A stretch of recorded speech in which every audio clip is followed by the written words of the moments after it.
Hi, I am Rami Goldberg here with Ann Stacey, the lovely Ann Stacey from down in Texas. Well, the what we consider the other Lone Star State, right? Israel and Texas, the two Lone Star states that stand together, and has been an amazing supporter of Israel for a very long time. So I just want to take a few minutes and get to know her a little bit better. How did she get into this? So, Ann, why don't you tell us a little bit about I want to ask you, what was your first trip to Israel? About 30 days after 9/11, maybe 40 days after 9/11, 2001. Oh, wow. Okay. I was here then as well. That was meaning right after the Feast of the Tabernacles, or you came for that? No, no, I didn't know anything about things like that at that point. Right. Had never thought about going to Israel. I always loved Israel and loved the Jewish people, but it wasn't on my radar to take a trip to Israel. I didn't. Uh, I happened on 9/11. I was in Bergen, Norway with my husband, with some other people that on a business trip. And I knew three of the couples. Two of them had been to Israel. They were always talking. Every trip we went on business wise, they would talk about some at some point about their trip to Israel with their churches. I love the Jewish people, but from afar, I knew a lot about the Holocaust. I was a history teacher, and I had collected Holocaust stories for 30 years. That was I just a passion I had. Really, it was in my heart somewhere, as odd as this may sound, that there might be a day when these stories were not available. Because as I began to collect them, I began to see they're very available, usually for $1 plus shipping, a couple of dollars shipping, and wonderful, wonderful stories that need to be remembered. But I would begin to see libraries with a stamp of discard on them, and it that really bothered me, as I would get them for $1 and $3.98. Many of them $3.98, included shipping. So I knew this, but I didn't plan on going to Israel, and I happened to sit next to an anti-Semite on 9/11 that night, and he started ra- raging about the Palestinians, which I really didn't want for sure about the Palestinians. I certainly knew that the land belonged to the Jews, that it was a covenant of God, that we were to bless the Jews, and that the return of the Jewish people was a mark of the time of redemption. And so I knew that, but my friends, the two that had been to Israel, they didn't say anything. And this guy just kept going on and on about the Jews and how bad they were. And we got into quite a discussion. My husband was motioning me under the table to say something, but I didn't know much to say. But I told him that part. But I told my husband when we left the table, we got up and left the table. We had rather heated discussion, and I don't like confrontation. That's probably the only time I've ever dinner table had a confrontation, but nobody would speak up. And so as we were walking to the elevator, I told my husband I didn't ever want to be in that position again. And I look back on this and how all this happened. It's just a miracle, because nobody was going to Israel after 9/11. All the trips were canceled. But I got on a trip that was sponsored by Kenneth Copeland Ministries. They had about 150 people. And so it was 150 of us and hardly any other tourist in all of Israel. And I went, the lady that uh, put this trip together, her name was Billy Brim, Bri, and Sure. she used That's Orthodox guides. And it's as if for the first time I met, none of us knew Jewish people.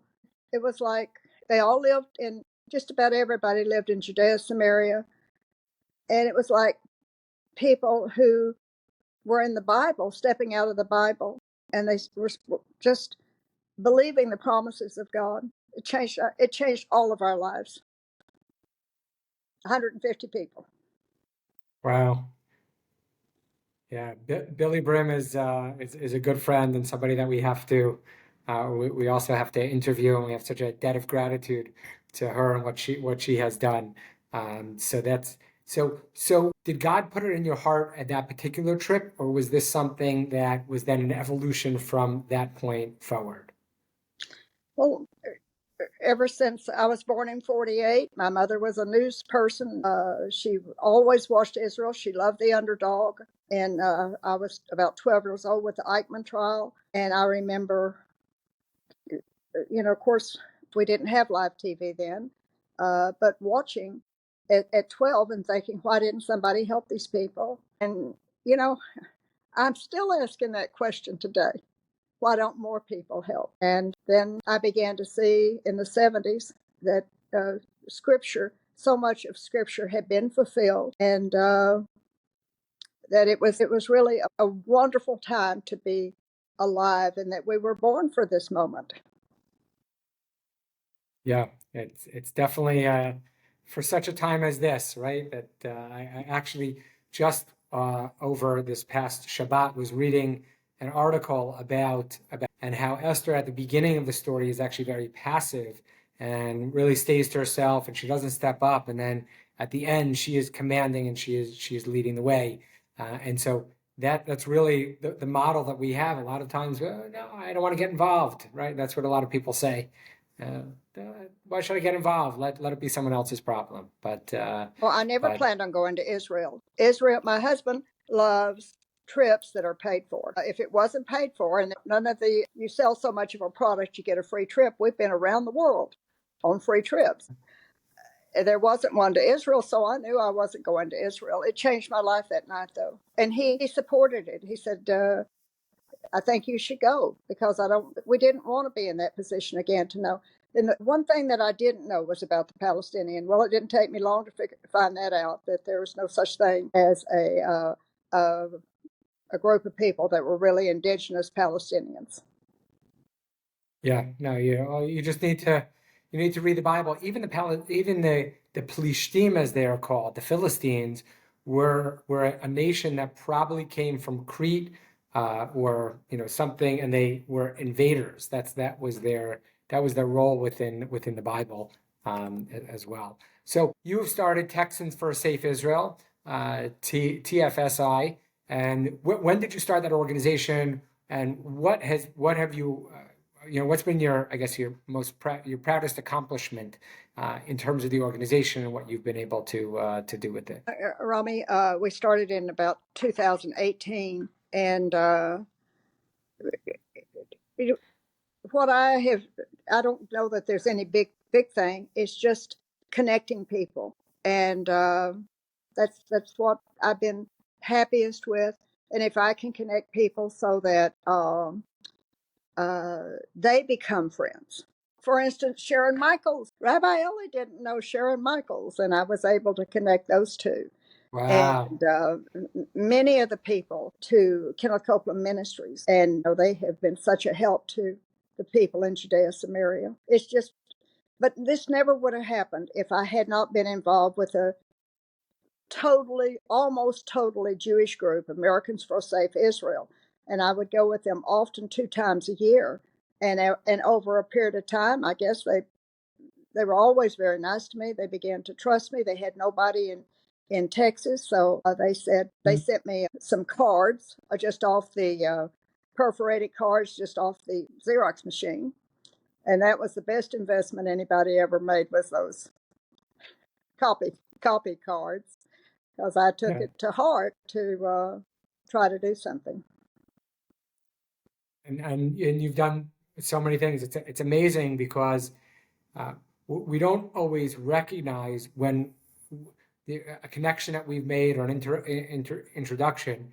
We're now in the process this summer of opening up 5 new branches throughout the United States through in different places. So that all comes about because we said, okay, Dallas is going to be the place that we do it. We Sure. have this amazing interaction that you introduced us to Sharon, and we're able to get off the ground.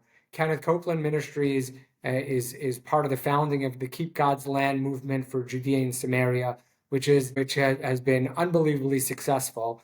And it's really just sometimes these little steps, and I think that's one of the amazing things when you do look at the story of Esther that we mentioned earlier, that she says to herself, "Who am I? I'm a nothing. What can I accomplish?"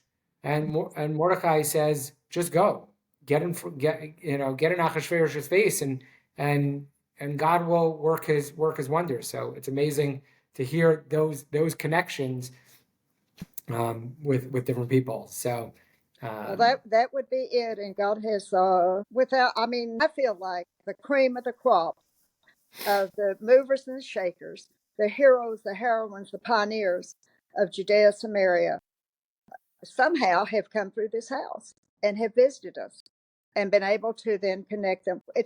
I was just talking to Shonda Hussey a few minutes ago, and what she is getting ready to do and her organization is just enormous in October.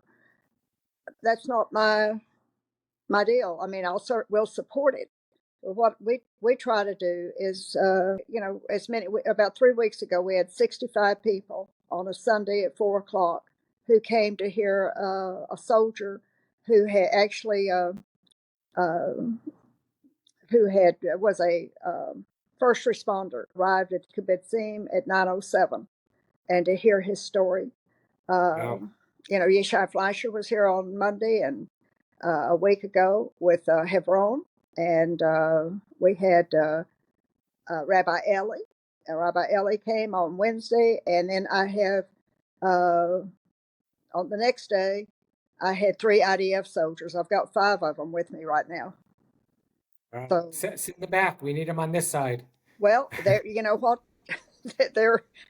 they're working on trying to get all the flights are canceled, so we got to get them back some way.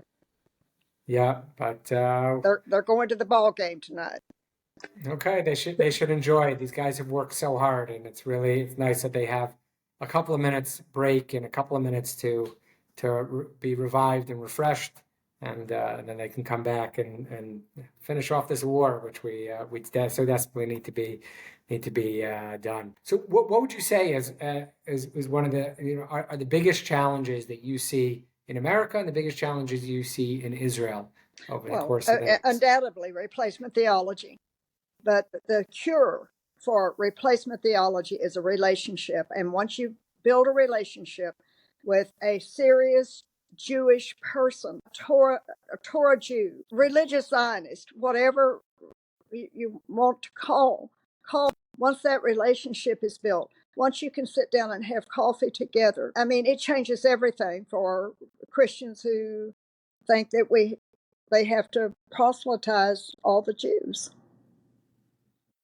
And it's a problem. It's a problem. And that's what I've tried to do for the last 13 years is bring Israel to my home and get as many people to come and know that. And when that happens and somebody sends me something, I have friends in Itamar, and they have made a number of friends, I mean, close friends, and with people down here in our area. In fact, my 3 of them I know have gone back for a bar mitzvah for one of their grandchildren and for a wedding for one of their children. I mean, that's wonderful when that happens. I had somebody send me something from a security person up in Shiloh, and they said my friend, and he had made a little video, and so he sent that out to 52 different people. He's the head of the Republican Party down here. And they said, "This is my friend," and it thrills me when they then become their friends, not just my friend. That's what it is. We just need more friends, and we need to connect. I mean, we've had 2,000 years of troubled past between Jews and Christians, and that's not something that we know that it's there, but we also know that we are the two religions that share a holy book. That doesn't that's not something that you have. I mean, we don't share a holy book with the Muslims, and all sorts of other religions. So yeah, it's definitely a deep connection. Any funny stories you have about a trip to Israel? Something that really was an only in Israel moment? Oh, yes. Well, I can tell you that the enemy did not ever want me to go. My husband had won a $15,000 President's First Lady Rolex watch. I was stupid enough to wear it to Israel. It was pickpocketed at John the Baptist baptismal place. Somehow, so I lost that. I got shingles. I looked like I was on 9/11. People were concerned about everybody. I'm telling you, I looked like Job. I had running sores all over my face. Right. I felt terrible. I'd lean my head up against the back of the bus because the vibration would help the pain. No, the enemy never wanted me to go back. But I went You, back the next year. that's it. You you fought your way through. I actually also had I had a watch. The only difference is mine wasn't $15,000, but it looked like a $15,000 watch, and it was swiped when I was in the airport going through security. Well, So, mine was but at the traditional baptismal place of John the Baptist. uh, maybe that person, they need to repent. They're not a very good Maybe Christian. so. Too Yeah. many, well, there's many stories. I know Judea and Samaria is your favorite, but where in Judea and Samaria is your favorite place to visit? Well, I have a good friend at Havat Gilad, and you know what? I've got my batteries closing here on me. I should have plugged it in. Havat Gilad and Ilana Shimoni. And when I first went with Americans for a Safe Israel, I know they thought I was crazy. They didn't have they just didn't have Christian people go on this. But when I saw that the Fogel family had been massacred, I just had in my heart that I had to go to Itamar. And I thought if there was ever a group that would go to Itamar, it would be Americans for Safe Israel. Not, as I say, not having any idea where Itamar was. And Right. they accepted me. And I felt like I was supposed to take children's clothes. And I just had I had 3 big suitcases of children's clothes. And they were that's another story how I got those clothes. And we took them to Havat Gilad, and that's how I met Ilana Shimoni. Oh, She's been there since 2004, and those people lived without, to my knowledge, last May they still did not have running water or electricity since 2004. And I've known her since 2011. Supposedly, all of that was supposed to be over when that rabbi was killed during COVID. He had left 6 little children and his wife as he was leaving Havat Gilad. And that probably would be, well, how could you say Itamar? I love Itamar. People could spend a day in Itamar. I would love to see many guest houses in Itamar because it's such a beautiful place. Same with Shiloh. I mean, it's too many to mention, huh? yeah. No, it's very difficult. Wonderful. We're gonna start wrapping up. So, what would be a message that you have towards young Jews, young Christians, Americans, Israelis? What would be a message or 2 messages that you'd like to see that the next generation pick up when you're speaking to your grandkids? What are the messages that you're giving about Israel, about America? Well, that it's God's plan that is supreme. I mean, God is leading Israel. We have to help the Jewish people. As a Gentile, as a Christian, our only job, is to help the Jewish people, and the rest is up to God. I mean, that's it. For my grandchildren, and for every person that I know, you have to build a relationship. There has to be a relationship established, and that's what I do. If they just come here, or they can have relationship, or I can tell them where they can go. Amazing. And you are truly one of the heroes of the Jewish people, and your parents, your community. your church should all be proud of the work that you are doing. You are a messenger of God on this planet, and it's truly commendable what you have done, what you've accomplished, what you continue to do, and continue to fight. And please God that you should have many followers, many people walking in your footsteps to continue the amazing work that you do and to branch out. Texas is a big place. There's a lot of other communities. That's right. The world would be an amazing and even better place if we had Ann Stacey's in every community in Texas. So thank you for the time and sharing a little bit about you and your story. Thank you, Rami.